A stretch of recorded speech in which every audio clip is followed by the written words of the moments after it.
Bom dia a todos que estão nos assistindo.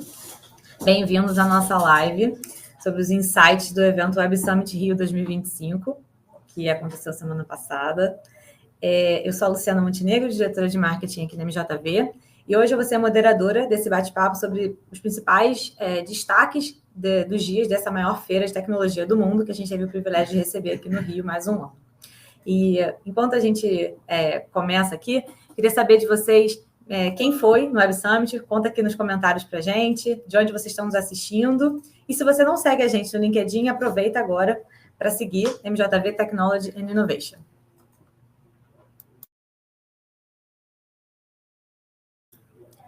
Bom, e falando brevemente da MJV, para quem não nos conhece, nós somos uma consultoria global de tecnologia e inovação. A gente já está presente há 28 anos no mercado, temos mais de 1.100 colaboradores ao redor do mundo, em 10 escritórios.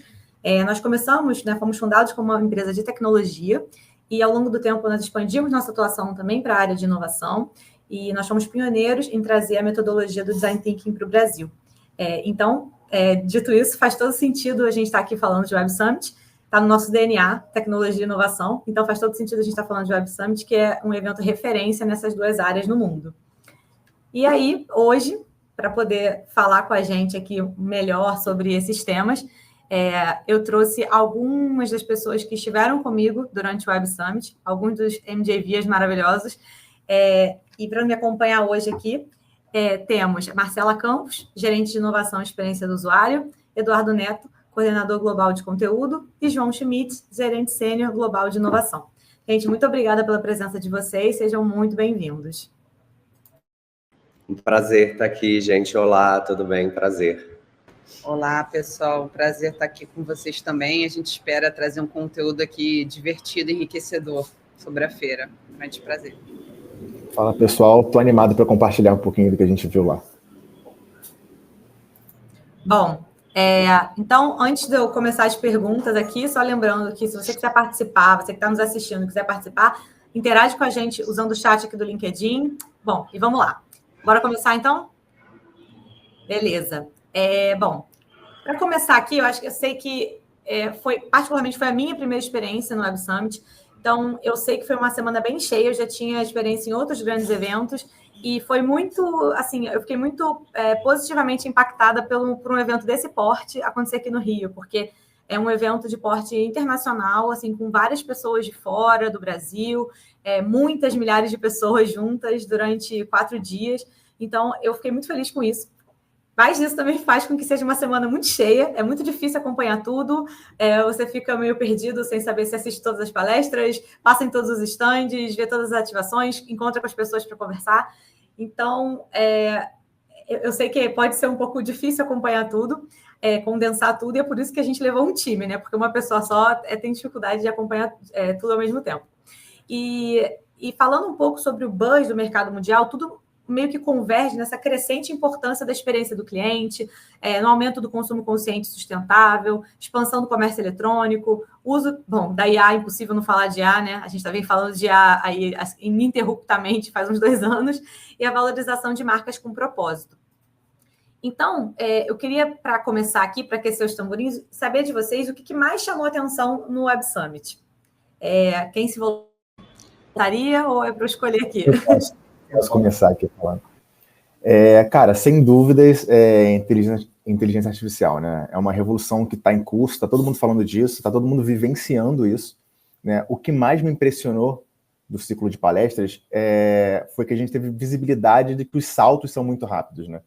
A gente ainda está se inteirando, aprendendo a lidar com a IA generativa, as possibilidades que ela nos traz, né? Mas também já tem os agentes aí autônomos para somar nessa equação de produtividade e eficiência no mercado. E a gente já viu no Web Summit algo sobre a inteligência geral, né? A tal da IA de tudo.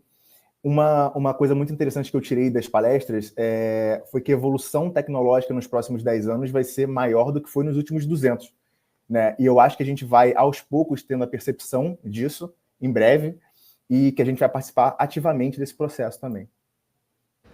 Então, acho que corroborando também, a gente vê a evolução dos agentes dentro de ferramentas de mercado também, né? Então, entendimento da importância também dessa segmentação de agentes. Então, o agente de inovação, o agente que vai estar focado em melhoria operacional. E o que eu vejo de diferente também, no bom sentido, é que a AI não está só focada também em melhoria de processos, em tecnologia de forma geral, em ferramental, né? A gente conseguiu ver palestras super interessantes sobre AI Foods, então a parte da AI impactando em comida, indústria alimentícia, em indústrias que antigamente a gente não falava tanto, né? Estão começando a emergir, trazer exemplos super interessantes aí para a gente. Então, eu acho que um destaque também, além da questão dos agentes, é nesse sentido, a gente trazer um pouco de disrupção nos segmentos que estão usando AI dentro das ofertas, né? Digamos assim.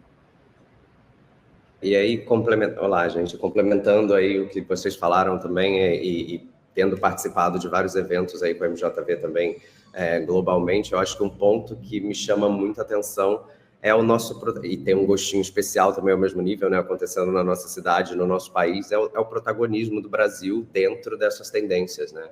É como essas tendências aterrizam aqui. A gente vê muita inteligência artificial, exemplos de estrangeiros, a gente vê muitos exemplos de diversas dessas tendências e tecnologias se desdobrando fora do nosso mercado, e eu acho que foi muito, sempre aquece o coração, assim, em algum nível, a gente vê os vários exemplos e o desdobrar dessas tendências no Brasil e ver o protagonismo que a gente tem também em várias delas, né? Assim, o quanto a gente já tem um uso avançado de inteligência artificial também, o quanto o nosso mercado também não está para trás e que a gente tem feito muito bonito, assim. Então, acho que essa parte é um ponto muito legal do Web Summit, que a gente traz esse olhar sobre o Brasil e tecnologia e tendência e fortalece nós mesmos e o mercado, assim como um todo, né?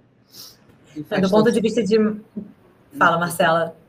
Até o Web Summit continuar sendo no Rio de Janeiro, no Brasil, acho que é um grande ponteiro também para comprovar essa fala do João, né? Então, o público brasileiro, além de ser aberto para disrupções, para tentativas, a gente considera que o aculturamento foi muito rápido também, apesar de sempre ter novidades, né? Diariamente a gente pesquisa aqui, quase que de hora em hora a gente vê algum tipo de novidade, mas muitos estrangeiros, né, palestrantes, fomentam essa fala do João. Então, que o Brasil é super interessante, não só pela quantidade de pessoas, mas pelo interesse que o nosso público demonstra em evoluir, né, em testar essas novidades tecnológicas também.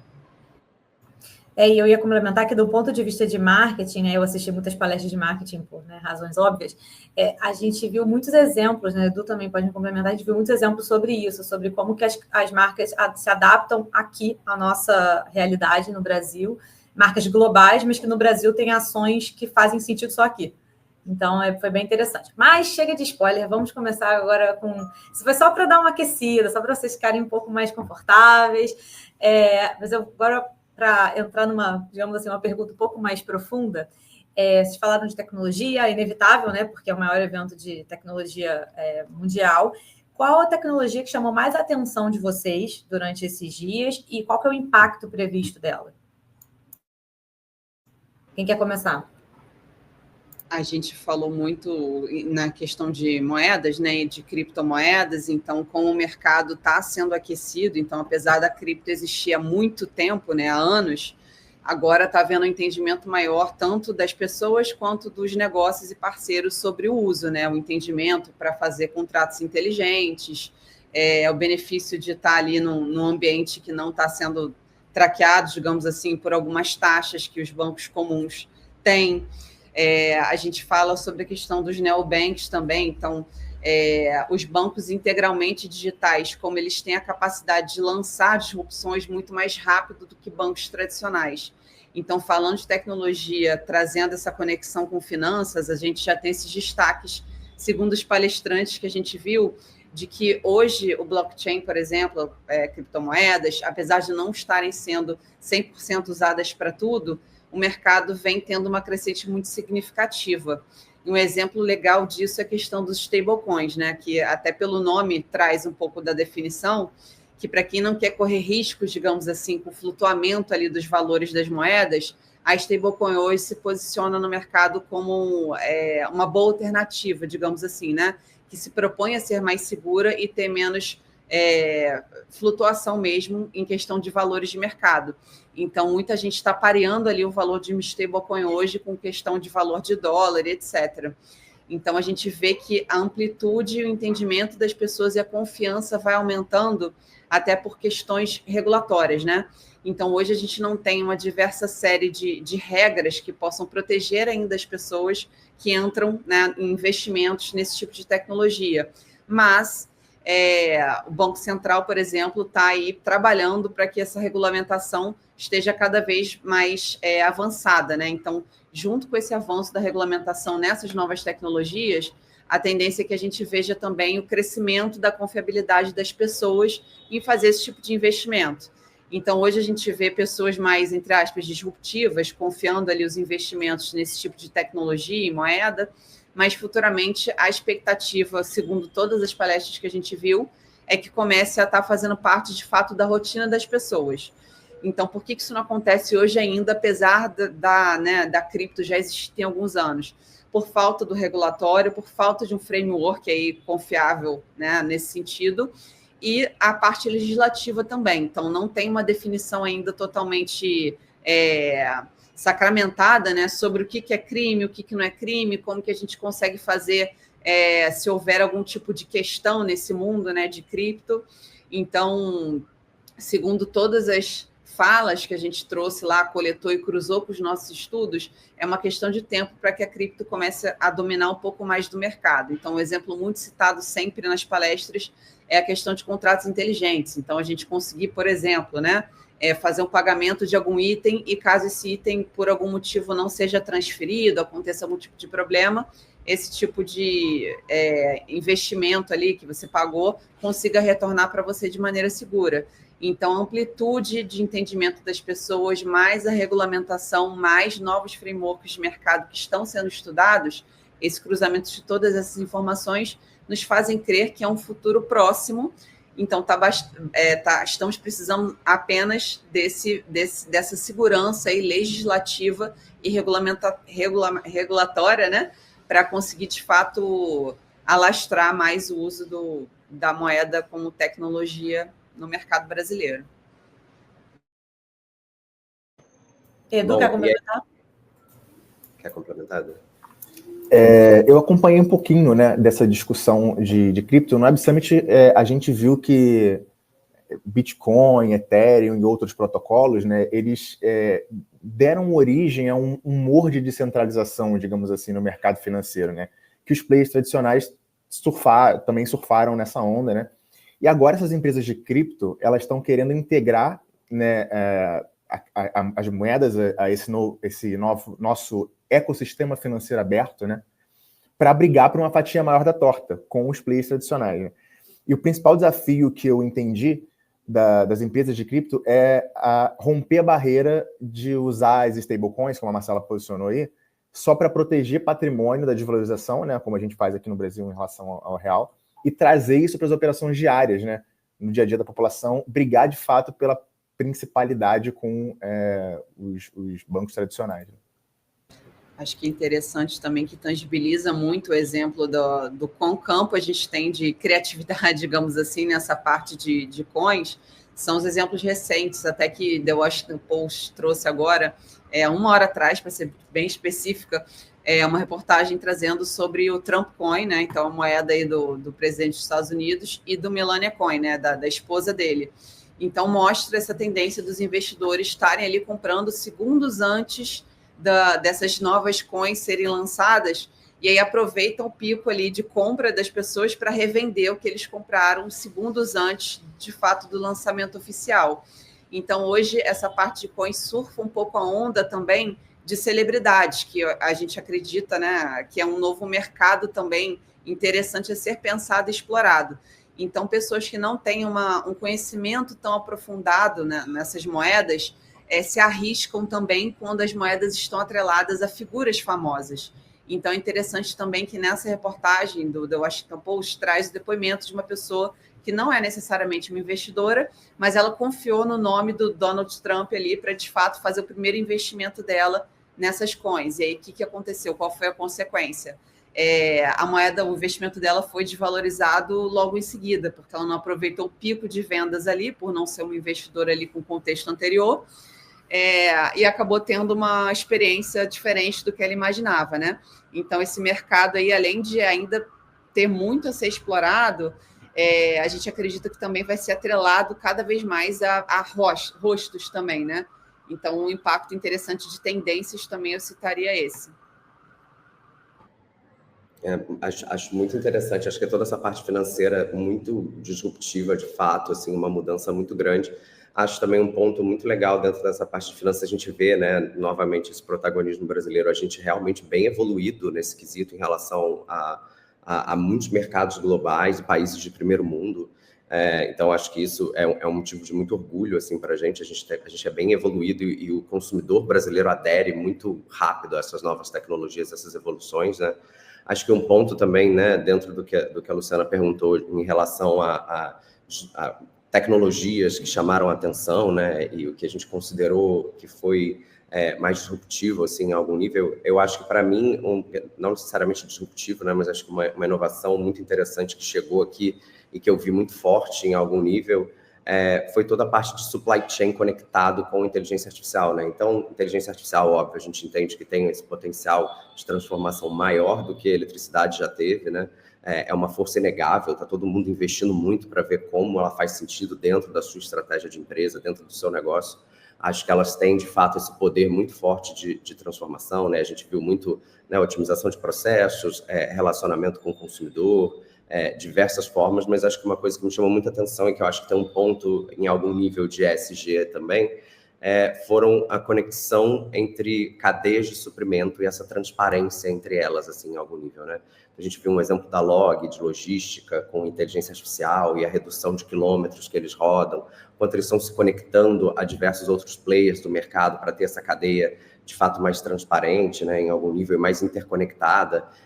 Uma evolução que a gente tem visto muito de inteligência artificial também é que, além dos prompts que a gente faz, né, ela conseguir e dar ajuda de tomada de decisão, a IA consegue agora também tomar várias decisões e ver os reflexos e os impactos dessas possíveis decisões dentro da sua cadeia, assim, do ecossistema que a gente vive. Então, acho que a gente viu ecossistemas mais conectados com inteligência artificial, cada vez mais transparente, e dentro desse quesito a gente consegue, em algum nível, transformar eles de forma mais sustentável, quando a gente fala de descarbonização, que é um dos tópicos que a gente vai trazer aqui também, em algum nível, né, e muito importante, relevante esse ano, se a gente está considerando também COP30, né, principalmente o que vai acontecer no Brasil também, assim como o Web Summit, né, esse ano a gente está num bom ano de mundo corporativo, Brasil e inovação, então eu acho que a gente tem bastante oportunidade nisso também, e uma oportunidade de evolução disso tudo também, mas eu achei muito interessante ter visto que isso já está começando, já é forte,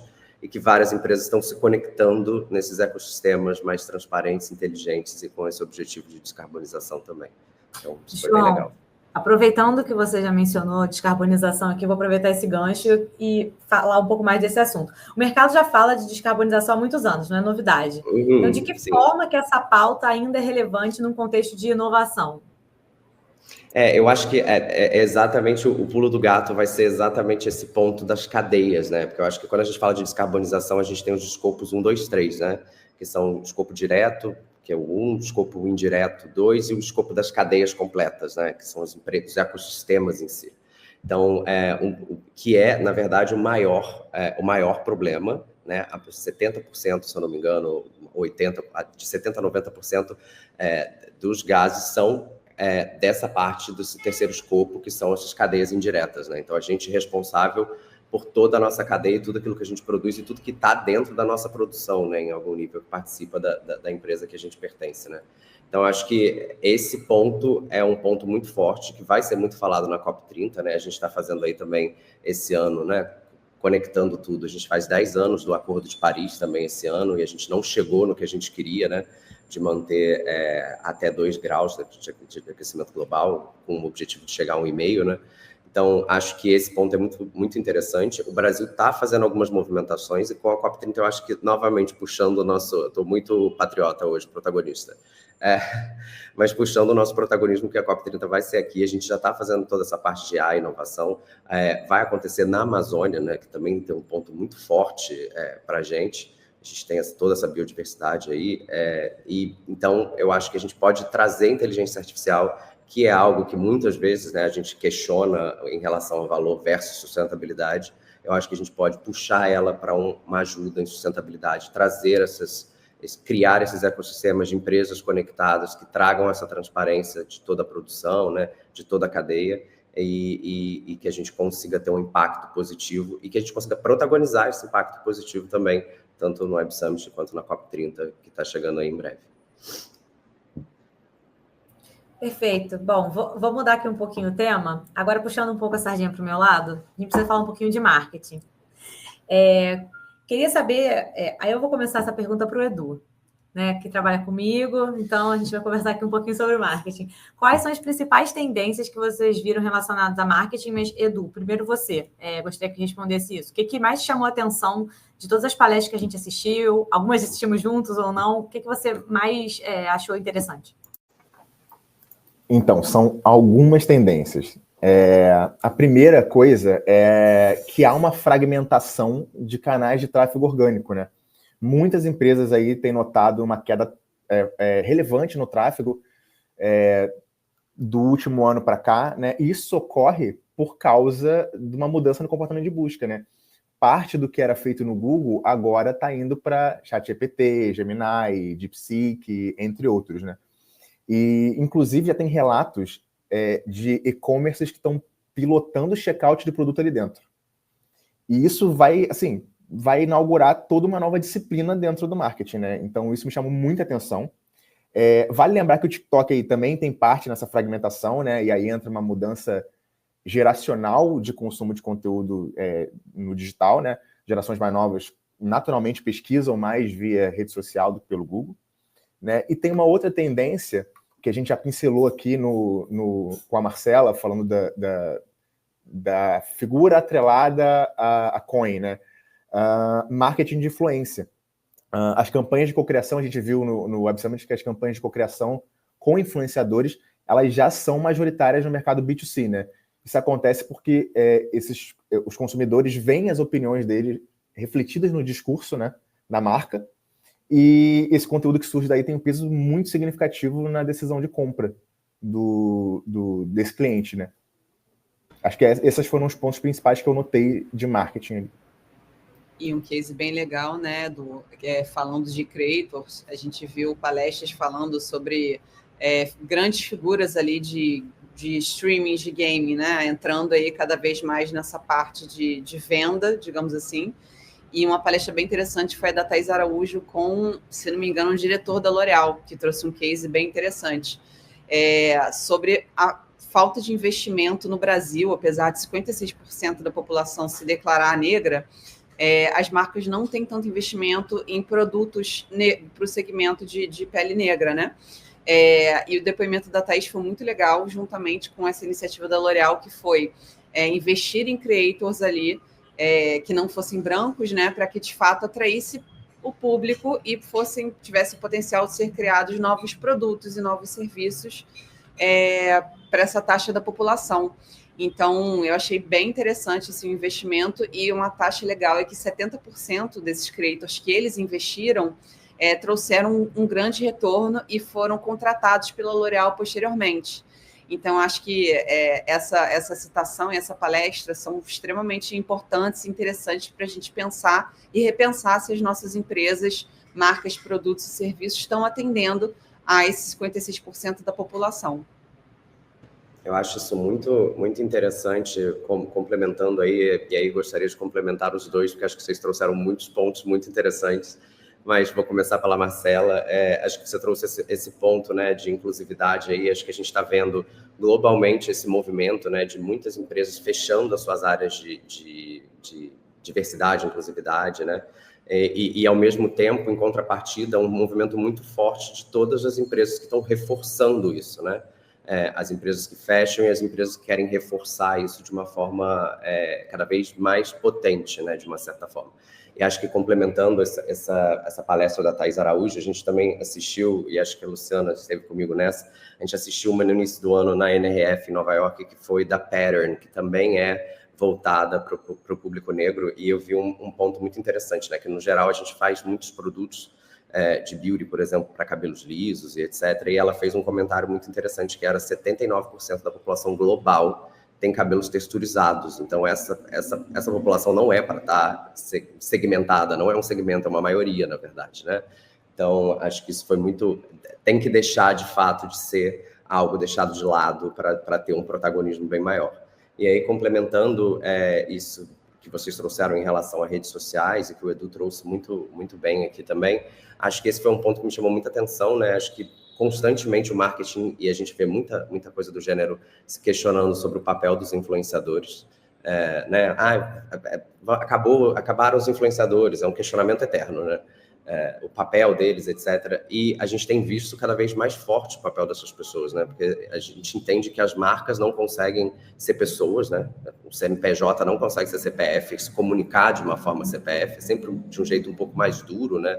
E menos pessoal. E esses consumidores globalmente, né? E as marcas que a gente vê fazendo muito sucesso globalmente, os consumidores não querem mais essa barreira tão forte entre eles e as marcas, né? Eles querem ver essa transparência. A gente fala até muito dessa tendência global de carteira política, né? Eu quero ver os meus valores refletidos nos valores das marcas, em tudo aquilo que eu consumo, né? Eu me sinto responsável e representado pelo que eu consumo também, de uma certa forma. Então, a gente vê que o influenciador, ele tem esse papel no meio termo de ser uma pessoa que fala sobre uma marca. E a gente vê o papel dele cada vez mais forte, principalmente os influenciadores menores, né? Que a gente chama de nano-influenciadores, que eles trazem essa autenticidade muito mais forte, né, em algum nível, que as pessoas não percebem, tem uma publi, tem um dinheiro envolvido. Não tem. E a gente viu aí, em algum nível, né, algumas marcas globais que conseguiram se transformar através de influenciadores, né? Aquela marca American Doll, eu me lembro que teve um case deles de muito sucesso, em que uma mãe que tinha bonecas quando era mais nova, fez alguma coisa no TikTok ou no Instagram, um vídeo mostrando as bonecas antigas dela, etc. E foi um movimento enorme, né? E aí eu me lembro de ver diversas marcas falando o TikTok e o Instagram e etc., as redes sociais, com influenciadores, tem o poder de você pegar um produto que está valendo nada e fazer ele valer milhões do dia para a noite, assim, né? A gente vê muito isso, principalmente a Marcela comentou de beauty, né? Beauty é um dos tópicos mais falados em redes sociais. E acaba que beauty tem, de fato, esse ponto de você transformar uma marca... Tem muitas marcas indie, né, assim, que não pertencem a grandes grupos, que têm um crescimento muito grande, e elas são muito nessa linha de social commerce, né, de ir pelas redes sociais. Então, acho que o ponto de social commerce é um ponto que a gente tem que prestar muita atenção. Ele vai ter um impacto bizarro no Brasil agora, que a gente está... Né, o TikTok Shop está para chegar aí, cada semana prometem que vai ser na próxima semana. Eu acho que é um ponto que todas as empresas que são aqui têm que ter, de fato, considerar, né? A gente vê que o social commerce ele tem uma possibilidade de crescimento, uma projeção de crescimento 3 vezes maior do que o e-commerce e as lojas físicas, e as lojas físicas estão tendo um crescimento muito grande também. Então, o social commerce tem um potencial ainda maior, e com o TikTok Shop ele vai ter um potencial maior ainda, né? Então, a gente vê, assim, marcas globais em países que o TikTok Shop já funciona, né, tendo essa questão e a estratégia muito voltada para o TikTok Shop, principalmente quando a gente fala de geração Z e millennials, né, e a gente está vivendo agora, que também é muito relevante para as empresas, né, uma passagem de bastão econômico para millennials e Gen Z. Então, assim, esse TikTok Shop, essa estratégia vai ter que ser muito considerada agora, vai ter que estar muito redonda, né, e um ponto extra também, assim, de dados, assim, né, que em média, 79% dos nossos consumidores interagem com as marcas nas redes sociais, né? Olha o nível de possibilidades. 79% das pessoas já estão interagindo com você, porque você não consegue transformar esse ponto de contato em algo transacional, né? Você consegue fazer essa conversão. Então, acho que isso é muito relevante, e principalmente quando a gente fala de Brasil, que a gente tem a cavalaria do engajamento, né? Assim, em comparação ao mundo, o comportamento do brasileiro é absurdo em relação à internet e redes sociais, né? Então, o social commerce, para mim, é uma das apostas mais fortes, e TikTok Shop acho que chega para ficar e vai ser bem forte no Brasil, assim, quando chegar. E até complementando o que o João comentou, antes de eu mover para a próxima pergunta, nessa palestra do TikTok que teve no Web Summit, foi interessante, eles estavam falando sobre a influência do TikTok no setor de viagens. Então, não só a influência em compra de produtos, mas também na questão de serviços.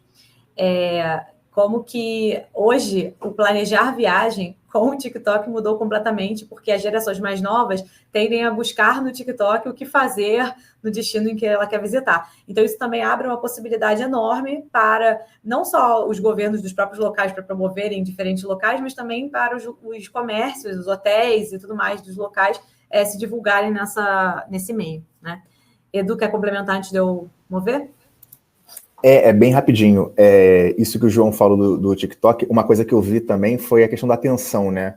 O checkout agora vai para onde tiver atenção. Tá no feed? Vai para o feed. Tá no LLM, no ChatGPT? Vai lá para dentro. Né? A questão da atenção é muito importante. Você não migra mais a pessoa, você segue a pessoa onde ela está para facilitar essa compra, né? E quando ele fala de social commerce, muito live commerce, né? Que é o movimento das lojas vendendo na live, né? E eu acho que a gente tende a ver mais isso com a chegada do TikTok Shop. Inclusive, isso aconteceu dentro do Web Summit. No Web Summit teve live commerce. Acho que o ponto que a gente... No stand da Claro. Desculpa. Sim. Acho que um ponto que a gente sempre fala, e complementando o Edu, que a gente defende com unhas e dentes em inovação, né? É deixar o seu consumidor te acessar onde ele quiser te acessar, né? Então, assim, a gente fala muito de estratégia omnicanal, né, esse omnichannel, e a gente agora tem que falar muito do omni-shopper também, esse omni-consumer, né, em algum nível. Então, o consumidor te acessar no formato e no lugar que ele preferir. E a gente já viu, inclusive no mercado global e mercado brasileiro, que o consumidor que te acessa em mais de um canal e consome mais de um canal tende a consumir até 50% mais que o consumidor que te acessa em um canal só. Então, assim, o nível de fidelização aumenta muito, o nível de relacionamento com a marca aumenta muito. Eu só vejo benefícios, gente, não vejo nenhuma perda. Bom, e aqui encaminhando para o final, minha próxima pergunta é puxando o gancho dessa história toda de consumo, né, de comportamento do consumidor. Queria perguntar para o João, especificamente, quais que são as novas lógicas de valor, desejo e fidelidade no consumo hoje? Com tudo isso que a gente conversou, com tudo que a gente assistiu no Web Summit, e que eu sei que você tem de bagagem extra também sobre esse tema. Eu acho que é um pouco do que a gente estava comentando, né? O consumidor ele não vai querer ver mais essas barreiras entre ele e o consumo e as marcas, né? Acho que as relações estão menos CPF, CNPJ e uma relação mais CPF, CPF, né? É quase como fazer uma amizade, tá muito parecido com relações. A gente está humanizando muito as empresas, né? A gente está querendo uma relação muito mais próxima, né? Acho que o CEO da Burberry fala muito sobre isso, inclusive, e traz muito forte esse ponto de as experiências de consumo agora, elas em algum nível também, elas ficam quase no background, assim, da situação, né? Elas ficam num plano de fundo.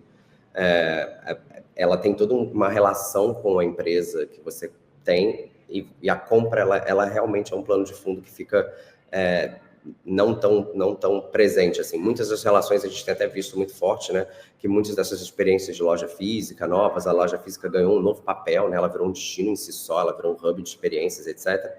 Ela acaba tendo esse papel não tão transacional, né? A gente entra em várias dessas lojas e você vê que a transação é uma das últimas coisas que você vai ver. Durante muito tempo você fica, né, tendo um relacionamento muito mais forte. Acho que esse ponto também a gente correlaciona com a ESG, né? Acho que as gerações mais novas, elas trazem, principalmente a geração Z, traz isso muito forte também, né? De empoderamento econômico, de pessoas em situação de vulnerabilidade, toda essa parte de sustentabilidade também muito forte, né? A gente querendo, né, uma transparência maior entre as empresas, escolhendo um pouco mais, quando possível, claro, né? Como consumir, né? E aceitando até, muitas vezes, pagar mais por isso e valorizando um pouco mais essas empresas.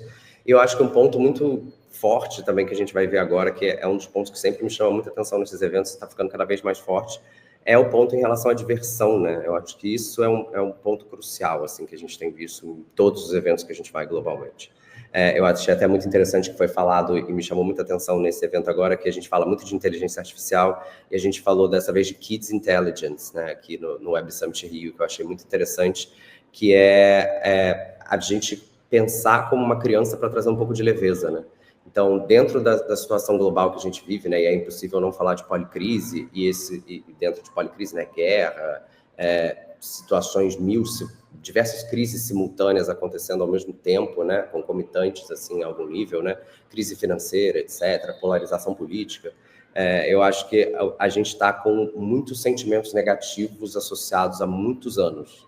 E a gente está querendo um pouco de leveza no nosso dia a dia e principalmente no que a gente consome, no que a gente pode, no que a gente pode tornar um pouco mais leve, né? A gente vê muita estratégia de nostalgia, né? Essa sensação global de que a vida já foi mais fácil no passado. Então, eu acho que, como mensagem para mim, sempre o que me chama muita atenção, esse Kids Intelligence vai muito, né? A gente falando muito de inteligência artificial, a gente falando um pouco de inteligência humana e principalmente de inteligência de criança, para a gente trazer uma certa leveza, uma certa diversão na nossa relação consumidor-empresa. Então, acho que isso é muito legal e também muito relevante para as empresas, né? A gente trazer também como um KPI interno, né? A gente se divertir um pouco mais, a gente ter um pouco de leveza em relação ao nosso trabalho, a gente conseguir, em algum nível, ser mais criativo para entregar essas experiências tão transformadoras, essa relação tão transformadora que esse consumidor final busca, né?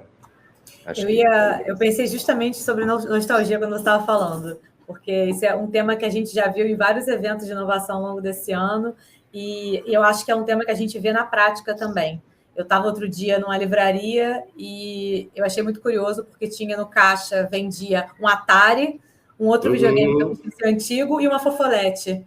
Eu perguntei para o vendedor, isso aqui tem saída? Aí ele, olha, principalmente a fofolete, porque era coincidentemente o item mais em conta, e ele falou, mas tem muita saída. E tinha um Tamagotchi também, lembrei agora, também tinha um Tamagotchi. Muito. Eu achei esse um combo nostálgico maravilhoso. Muito, muito, né? Eu acho até engraçado que quando a gente estava na NF em Nova York, você falou, nossa, como tem bichinho de pelúcia aqui. E aqui no Web Summit também foi isso. E aí você, nossa, por que tanto bichinho de pelúcia? E aí, vendo agora no Web Summit, tem muito a ver com esse Kids Intelligence, tem a ver com essa leveza que a gente está buscando. O Tamagotchi também tem uma coisa offline, né? A gente vendo esses movimentos de crescimento de ir offline, né? Os LPs de música, iPod sendo vendido de novo, né? Essa multitela que a gente não quer mais tanto, né?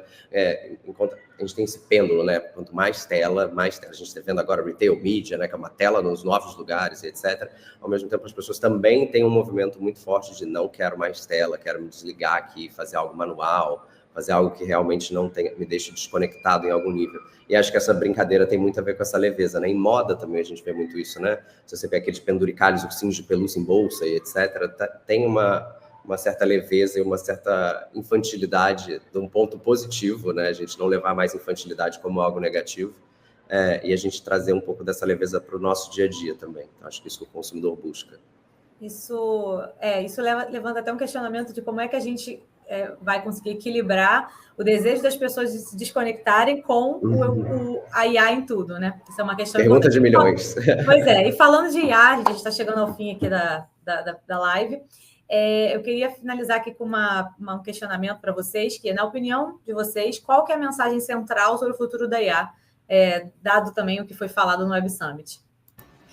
Acho que focar na questão da principalidade, Luciana. Então, assim, todas as empresas, a maioria, né, está investindo muito dinheiro realmente na questão da IA. Então, a gente conseguir atrelar em ser o principal, o número 1 do consumidor, né, entendendo que há diversos players, há diversas startups no mercado, como que a gente consegue se posicionar? Então, acho que eu ouvi muito nos discursos de que não falta, né, tecnologia, não falta funcionalidade, não falta viabilidade para que diversos players ofereçam quase que a mesma coisa, né?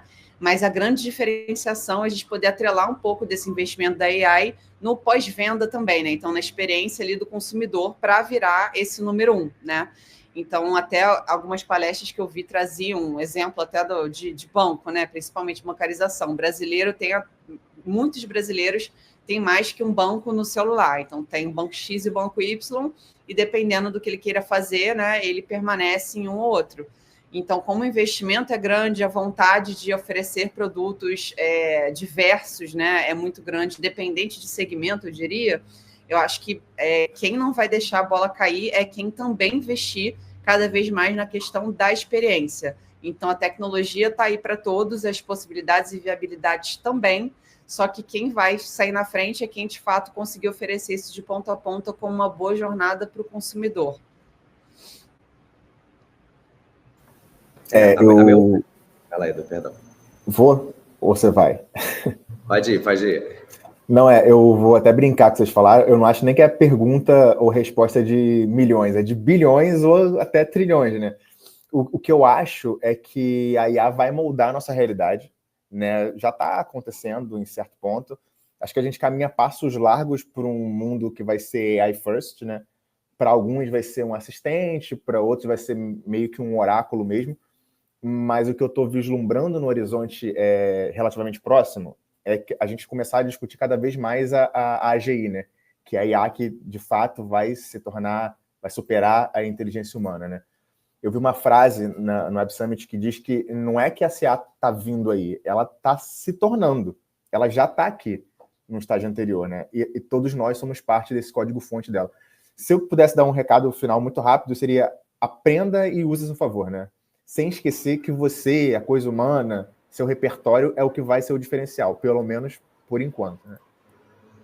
Eu acho que complementando aí o que você trouxe, Edu, acho que muitas empresas se perguntam também, né? Às vezes não quer usar IA ou tá usando IA. Eu acho que alguns pensamentos, né, para mim, que ficam de mensagem.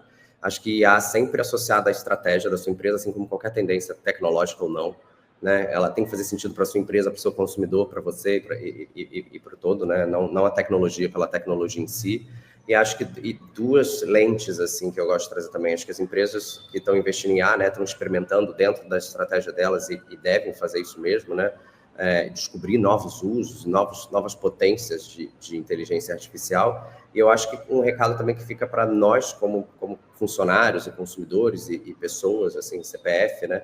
Acho que é muito interessante, a gente se pergunta muito, né? Substituição de pessoas, inteligência artificial, etc. Eu acho que fica esse recado sempre em todos os eventos, e também foi muito falado isso no Web Summit, né? As pessoas vão ser substituídas por pessoas que usam muito inteligência artificial. Então, se adiante no nível conhecer e ficar muito usual para você, inteligência artificial. Cria uma intimidade com inteligência artificial, né? Chama a inteligência artificial para um papo e vá se familiarizando cada vez mais e criando uma intimidade com ela. Eu diria que seria isso, assim, no âmbito tanto pessoa quanto empresa. Bom, gente, eu queria agradecer a participação de vocês aqui hoje e também deixar aberto para quem está nos assistindo, se vocês quiserem continuar o papo, entre em contato com a gente pode te ajudar não só com a adoção da inteligência artificial na sua empresa, mas também nos demais temas que a gente discutiu aqui hoje. E eu queria deixar um spoiler. Na semana que vem, nós vamos lançar um material completo sobre o Web Summit 2025, com os principais pontos que a gente falou aqui, mas mais aprofundados, e para vocês conseguirem aplicar nos negócios de vocês. Então, fiquem ligados nas nossas redes sociais que a gente vai divulgar e vocês conseguem baixar o material. Tá bom? Muito obrigada, Edu, João, Marcela, sempre um prazer. Obrigado pelo convite, gente. Tchau, tchau. Obrigado. Até mais, pessoal. Obrigado. Bom, gente, obrigada. A gente vai ficando por aqui. Aqui também tem o QR Code para a nossa biblioteca. A gente posta muitos conteúdos sobre tecnologia e inovação. Fiquem à vontade para conferir. Muito obrigada. Até a próxima.